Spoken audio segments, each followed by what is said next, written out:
Imagine being stranded in the middle of the Pacific Ocean with no land in sight, no communication, no rescue, and no hope.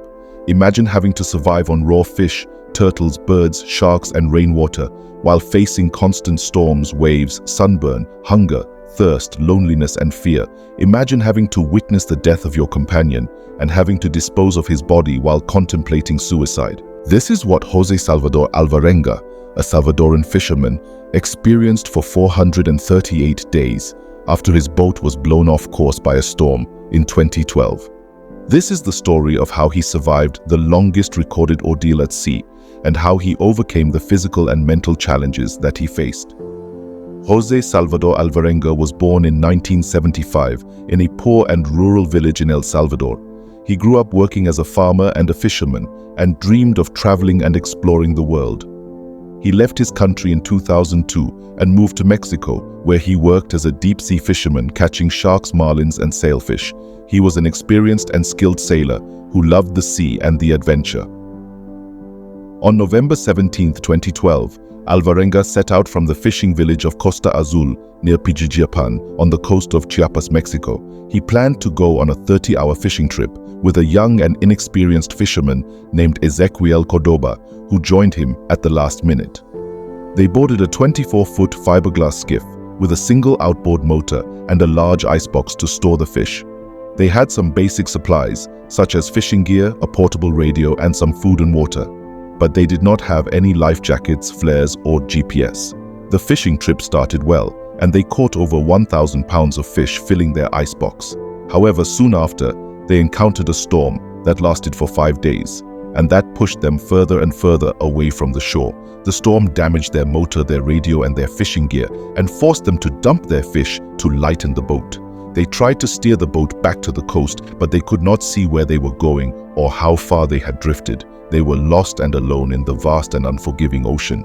For the next 14 months, Alvarenga and Cordoba struggled to survive in the most extreme and hostile conditions. They had to endure the heat and the cold, the rain and the wind, the salt and the sun, the hunger and the thirst, the boredom and the despair. They had to face the dangers and the threats of the sharks and the whales, the jellyfish and the stingrays, the pirates and the drug traffickers, the hallucinations and the nightmares. They had to rely on their instincts and their skills to catch and eat whatever they could find, such as fish, turtles, birds, and even their own urine. They had to use their ingenuity and their resourcefulness to make and use whatever they could find, such as a net from plastic bottles, a hook from a nail, a needle from a fish bone, and a knife from a piece of metal.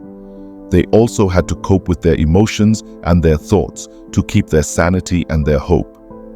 They had to support and comfort each other, to share their stories and their dreams, to pray and to laugh, to celebrate and to mourn. They had to face their fears and their regrets, to confront their past and their future, to accept their fate and their choices. They had to deal with their conflicts and their differences, to respect and to trust each other, to forgive and to apologize, to love and to hate. However, their survival was not without a cost, and their ordeal was not without a tragedy.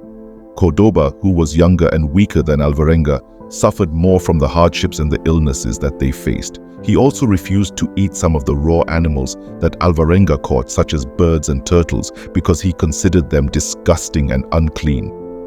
He also became depressed and hopeless and lost his will to live. He died after 4 months in Alvarenga's arms, after making him promise not to eat his body and to find his family and tell them what happened. Alvarenga, who was devastated and lonely after Cordoba's death, left his body untouched for 6 days before throwing it into the sea. He also contemplated suicide several times, but decided to keep living for the sake of his daughter and his parents, who he had not seen in years. He also renewed his faith and prayed to God for a miracle and for a rescue. He also developed a routine and a discipline to keep himself busy and to keep himself sane. He also maintained his optimism and his humor to keep himself happy and to keep himself hopeful. Alvarenga's miracle and rescue finally came on January 30th, 2014, after 438 days at sea. He spotted a small island in the distance and decided to swim towards it using a plastic barrel as a flotation device. He reached the shore of Tile Islet, a part of Ibn Atoll in the Marshall Islands, over 6,000 miles away from where he started. He was found by two locals who were amazed and shocked by his appearance and his story. He was naked, bearded, sunburned, and emaciated, but he was alive and he was smiling. He was taken to a hospital in Majuro, the capital of the Marshall Islands, where he was treated and examined by doctors and nurses who were astonished and impressed by his health and his spirit. He had some infections and some malnutrition, but he had no major injuries or diseases or organ failures. He had some memory loss and some post-traumatic stress disorder, but he had no mental breakdown or psychosis or depression. He had survived and he had thrived against all odds and against all expectations. He was also interviewed and questioned by journalists and authorities who were curious and skeptical about his identity and his ordeal. He was asked to provide details and evidence to prove and verify his claims and his story. He was also offered and given help and support to return and reunite with his family and his country. He was also praised and honored by many people and organizations who were inspired and moved by his courage and his resilience. He flew back to his home in El Salvador on February 10, 2014, where he was welcomed and embraced by his daughter, his parents, his friends, and his fellow fishermen. He also met and hugged Cordoba's mother, who thanked him for keeping his promise and for telling her what happened to her son. He also wrote and published a book about his experience titled 438 Days, an extraordinary true story of survival at sea, which became a bestseller and a source of inspiration for many readers. This is the story of how a man survived 438 days in deep ocean and how he overcame the challenges that he faced. It is a story of survival and endurance, of faith and hope, of love and loss. It is a story that shows the power and the potential of the human spirit and the human body.